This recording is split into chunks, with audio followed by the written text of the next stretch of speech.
sa na nich, ako bezstarostne behajú po lúke a sú šťastní. To je pravda, žena moja.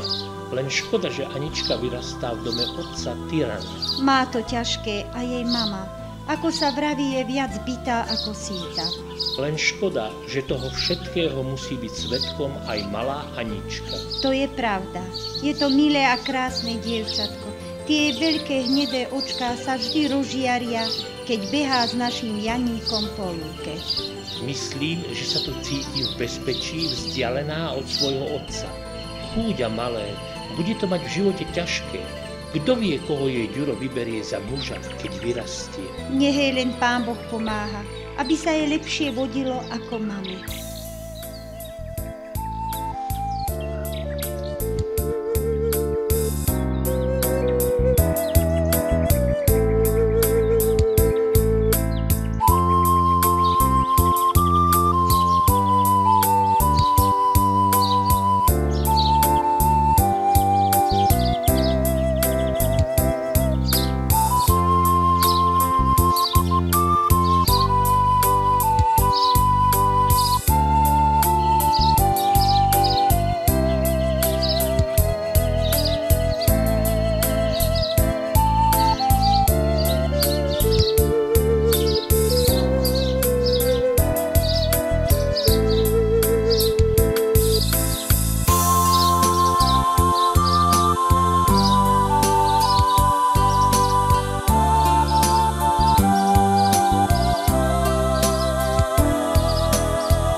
Roky ubiehali a priateľstvo Janíka s Aničkou pretrvávalo. Jedného dňa prešiel Janík cez bukovo-dubový les k studničke. Stojac pri nej hľadel na otekajúcu priezračnú vodu. Myslel na ňu, na Aničku. Vybral z vrecka malé, drevené, jemne opracované srdiečko. Slnečné lúče, ktoré prenikali pomedzi koruny stromov, ho nežne pohládzali a zaplavovali ho príjemnými pocitmi. Zovrel v ruke srdiečko a pevne dúfal, že príde po vodu. Po chvíli ju zbadal a rozbehol sa jej oproti.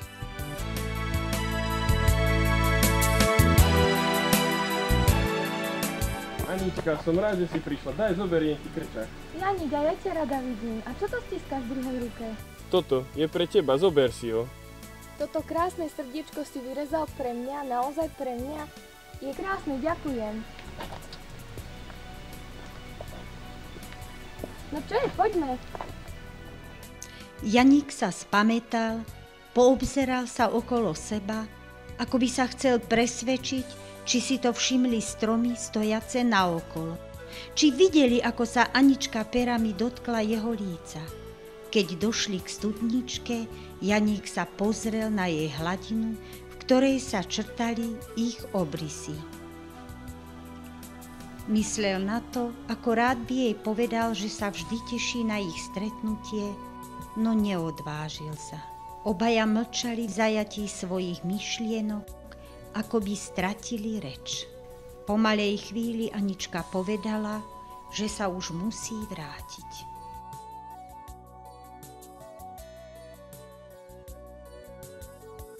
Mlčky kráčali lesom až ku kostolu.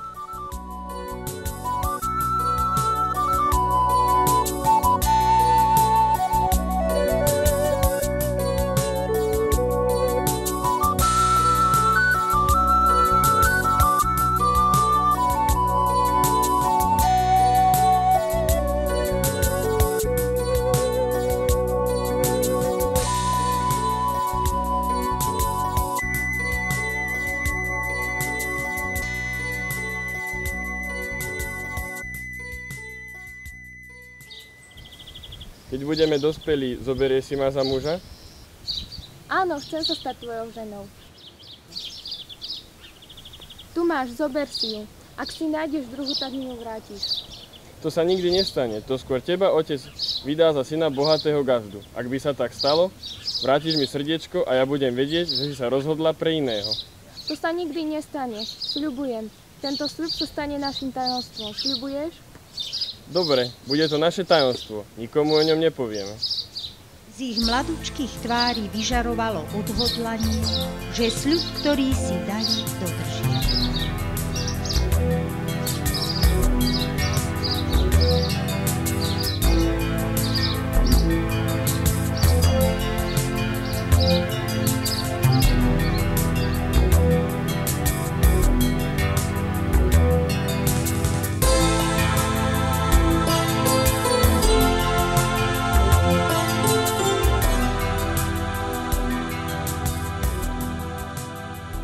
Janík s Aničkou sa tajne stretávali a ich detské priateľstvo prerástlo hlbokú a čistú lásku.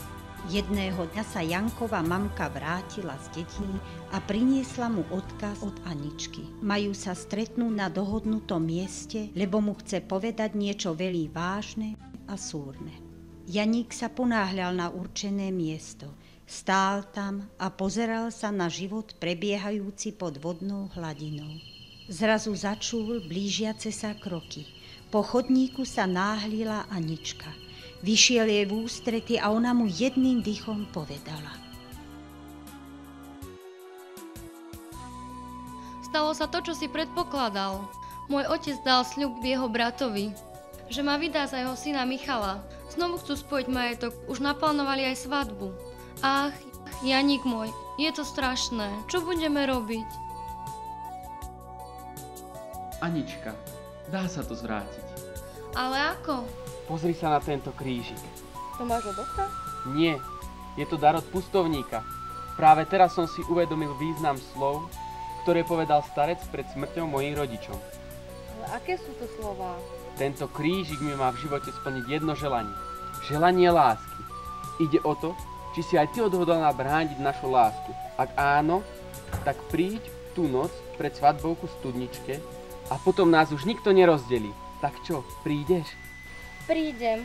Moja láska k tebe je taká veľká, že som odhodlaná ísť za tebou aj na koniec sveta.